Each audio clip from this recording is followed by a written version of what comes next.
Today we're going to read out of a very big book, and it's one of my favorites. It's about Elfie, Elfie's Christmas. Let's see what happens with Elfie. He works with Santa. Elfie's Christmas. Santa sat in his big stuffed chair and sighed, "You know, Mama, Christmas is coming and I don't have my reports on half of the children. Why, I don't even know who has been naughty or nice, or who has moved, or who has a baby sister. How will I ever be ready?"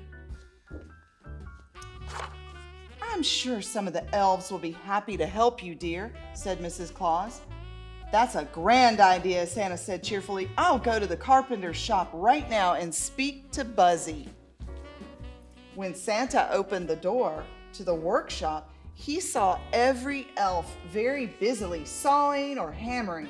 He smiled at the long line of finished toys, but then he saw the huge pile of pieces waiting to be put together. Santa knew this was not the place to ask for help. He called out, "Keep up the good work," and headed for the paint shop. At the paint shop, Brushy, the head painter, stopped for just a minute to tell Santa how busy everyone was and how no time could be lost or they would not be ready for Christmas Eve.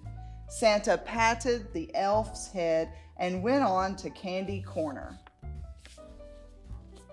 Santa loved Candy Corner, for the smells made his mouth water and his tummy tickle. But as he got closer, he heard Fudgy cry, "Help! The candy cane maker is going crazy!" Santa looked in and saw all the other elves frantically trying to make the candy canes by hand. Oh no, that's not the place to ask for help. Santa left Candy Corner and sadly walked home. "Everyone is so busy doing his own work, I can't get a helper. How will I ever finish my list?" Not even the singing coming from the little elf schoolhouse could cheer him up. Just then, the doors to the school opened and all the little elves came scampering out to play. Elfie, the littlest elf of all, stopped and said, "Why are you so sad, Santa?" "Oh, Elfie," sighed Santa, "my list needs checking and I cannot spare a single elf to help me. I'm afraid I'm going to disappoint a lot of children." Santa chuckled as Elfie said he would help. "Thank you, Elfie, but I need a full-grown helper." The days passed. Santa kept working on his long list.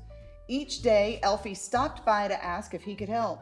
He didn't like seeing Santa looking so sad. But instead of listening to Elfie's plan, Santa just gave him a loving pat on his head and sent him off to school. Santa looked very tired and he was sadder than ever before. "Santa needs help and I know how to do it," said Elfie to himself. So he decided to put his plan into action. Wonder if your name is on that list. Elfie excitedly called his classmates and Dasher the reindeer together. "Santa needs our help," he said. "But we're too little to help," they all shouted. "Listen," and they came closer to hear Elfie's plan.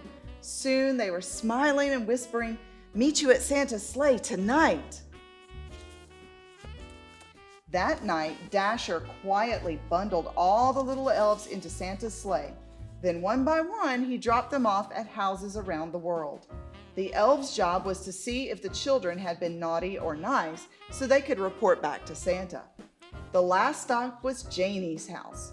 Elfie climbed out of the sleigh and whispered goodbye to Dasher. The next morning, children all around the world were excitedly telling their parents about cute little elves they had seen hiding in their houses. "Where did he come from?" they were asking.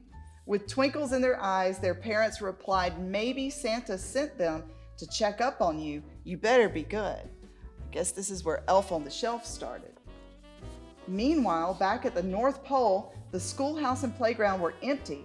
Santa asked everyone in town, "Where are the little elves?" Finally, Dasher told Santa the whole story. At first, Santa was upset with the elves, but then he smiled as he realized they just wanted to help him. The elves had a marvelous time watching the children and trying to keep out of sight. Each night, Dasher took the special reports back to Santa, and soon Santa's smile was cheery again and the sparkle was back in his eye. Because of the elves' help, he would be ready for Christmas after all. At last it was Christmas Eve. Elfie watched as his new friend Janie set out milk and cookies for Santa. She had just fallen asleep when Elfie heard the jingle of sleigh bells. He ran outside and jumped onto Santa's arms. How happy they were to see each other.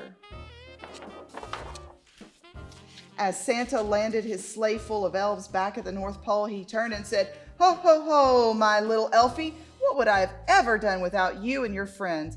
From now on, you will all be my little helpers." And everyone cheered, "Hooray for Elfie! Hooray for Elfie, the littlest elf of all." The end.